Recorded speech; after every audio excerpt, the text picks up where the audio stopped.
font l'actu et ils sont sur un GFM. 7h45, l'invité du jour.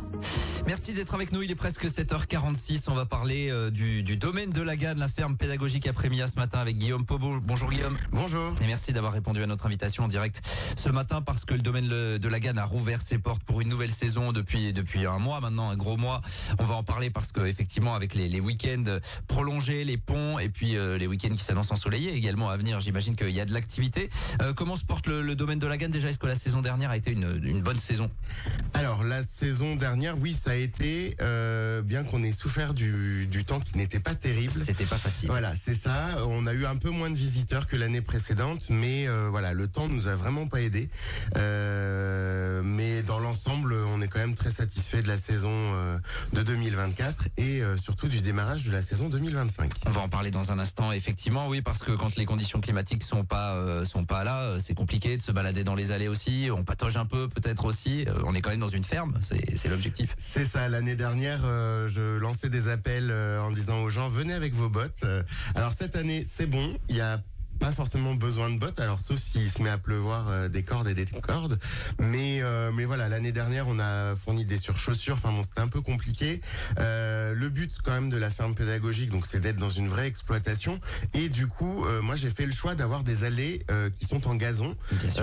Voilà, pour que si jamais un jour, je viens arrêter cette activité ou quelqu'un reprend, alors j'espère le plus tard possible, mais il puisse enlever juste simplement les clôtures et que la nature puisse reprendre ses droits et l'agriculture, un autre type d'agriculture puisse revenir. Donc pas d'allées goudronnées, bétonnées, tout ça.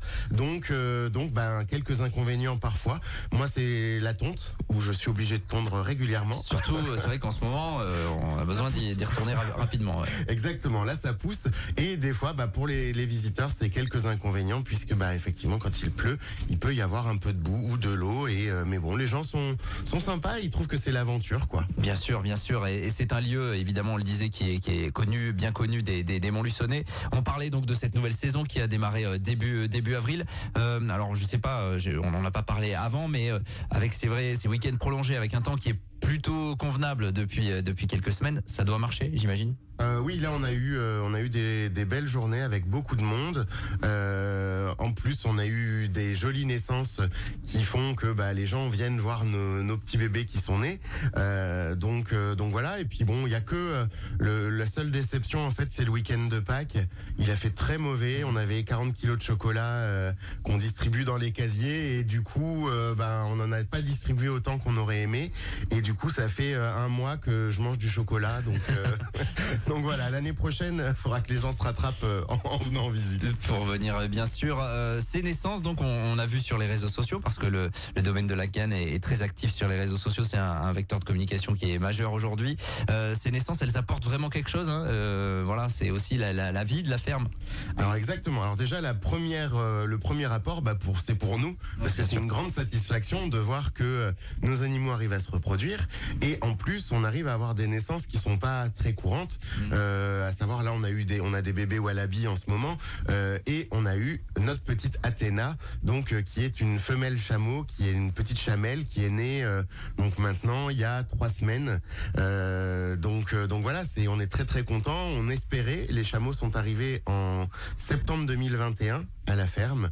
Depuis on n'avait pas eu de bébé parce que la femelle était trop jeune au début et ensuite le mâle était trop jeune. Donc voilà, là on espérait, l'année dernière on les a vus s'accoupler, donc on s'était dit voilà. Mais c'est une surprise qui nous fait attendre 13 mois avant d'arriver, puisque c'est la gestation de la femelle. C'est long forcément. Tout s'est bien passé parce que bon, c'est quand même des nouveaux arrivés. J'imagine que vous êtes aidé de vétérinaire, bien sûr. Alors exactement. Alors ça s'est bien passé. Nous on a trouvé la petite en faisant notre tour le matin pour vérifier que tout va bien. Alors d'ailleurs à ce sujet-là, la ferme est ouverte que les après-midi de 14h à 19h. Alors c'est pas parce que les matins on se fait une grasse mat, c'est surtout parce qu'en fait les matins on bosse et que on nourrit, on entretient, voilà, et du coup ça nous permet pas de recevoir les gens dans les meilleures conditions, donc on préfère ne pas ouvrir pour accueillir au mieux les gens. Et du coup cette naissance on l'a trouvée à 7h30 du matin. On a bien sûr appelé notre vétérinaire pour savoir ce qu'il fallait faire tout de suite et ensuite du coup maintenant on a un petit contrôle vétérinaire vétérinaire.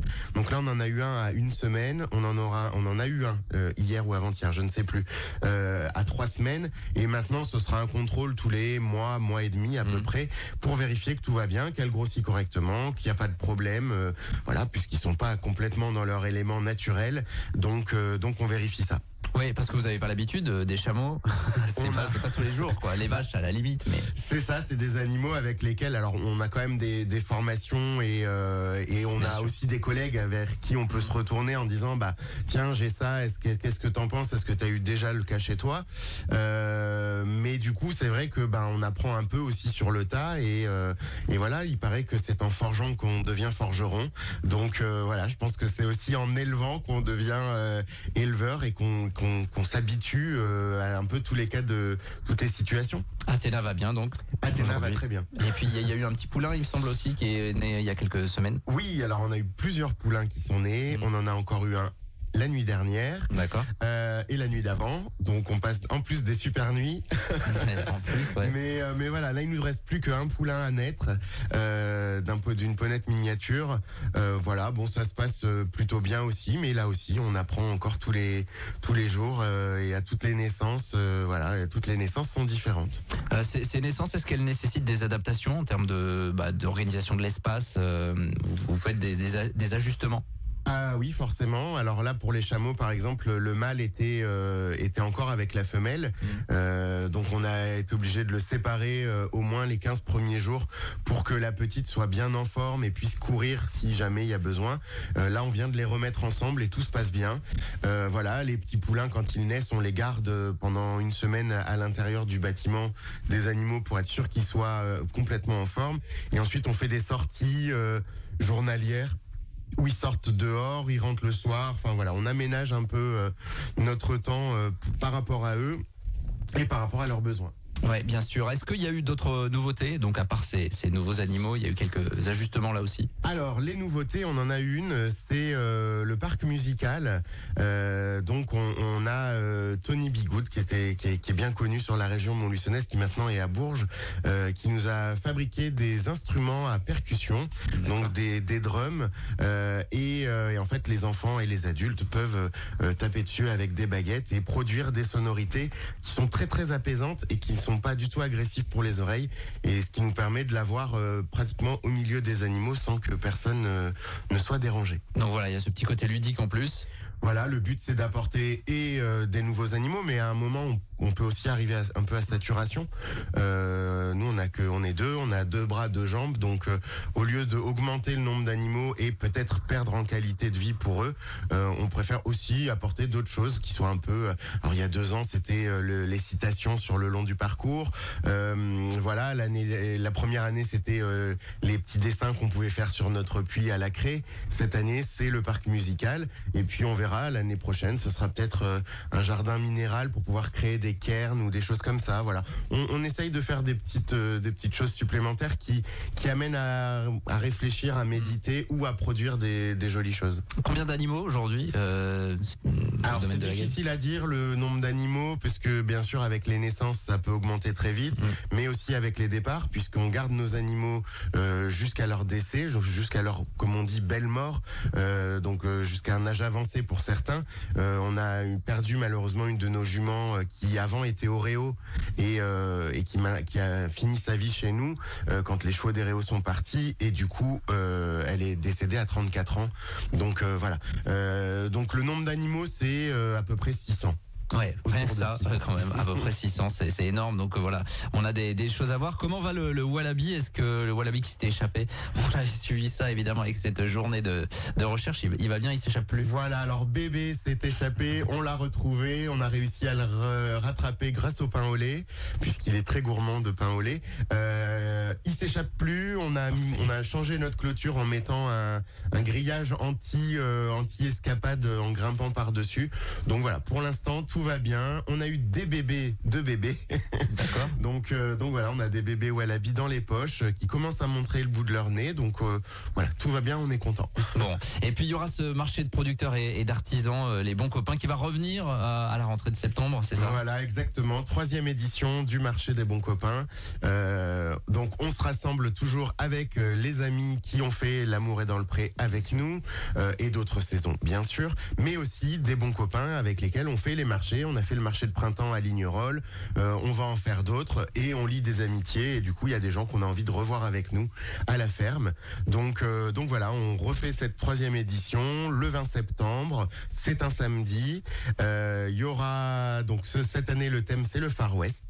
Donc on part au Far West, on aura un lanceur de l'assaut, on aura une compagnie qui fait des pièces un peu de théâtre autour des thèmes western. Donc je crains qu'on ait une petite bagarre de saloon ou un duel au pistolet qui puisse se passer le temps de ce marché. Bon, Prémia c'est l'Ouest en même temps, pas le Far West, mais Prémia c'est l'Ouest du bassin montiel. En tout cas, on donne rendez-vous, ce sera le 20 septembre, on aura l'occasion évidemment d'en reparler sur cette antenne. En attendant, donc le domaine de la Ganne évidemment est ouvert en période scolaire, c'est mercredi, samedi, dimanche l'après-midi, on a bien compris, 14-17, et à partir des grandes vacances dans un mois et demi maintenant, ce sera tous les jours. Exactement, tous les jours quand il y a des vacances, et les après-midi, mercredi, samedi, dimanche, et les jours fériés, oui. Aussi. Et les jours fériés, on me demande beaucoup sur les réseaux sociaux, on est ouvert les jours fériés, donc pour l'Ascension, ce sera les prochains, on sera bien ouvert le mercredi, jeudi, vendredi, samedi et dimanche, et pour le lundi de Pentecôte aussi. Bien sûr, il va y avoir du monde dans le bassin et autour de Prémia, parce qu'il y a le critérium du Dauphiné qui arrive, donc ça peut vous amener aussi du monde le lundi de Pentecôte, une fois que la course sera partie, parce que ça va coller en termes d'horaire. Voilà, merci. Mais ça n'impacte pas trop notre secteur, là, nous on est à côté de Combar, donc sur la route qui monte de Montluçon à Argenty, et le critérium sera plus du côté Étanceau, donc voilà, normalement ça devrait pas impacter, mais en tout cas on sera très heureux de recevoir chez nous les gens qui auront participé au départ de course et à toute cette course qui va se dérouler dans le bassin. On salue les 600 animaux qui nous écoutent tous les matins, évidemment, au domaine de la Ganne, et on te remercie Guillaume d'être passé à notre micro ce matin. N'hésitez pas à aller faire un tour sur place. Il est 7h57 sur RJFM, on est un petit peu en retard mais on revient dans quelques secondes. Tous les matins, 7h45, l'invité du jour en direct sur RJFM. Retrouvez l'invité du jour en podcast sur rjfm.net et l'appli RJFM, mais aussi en replay vidéo sur YouTube et Facebook. RJFM.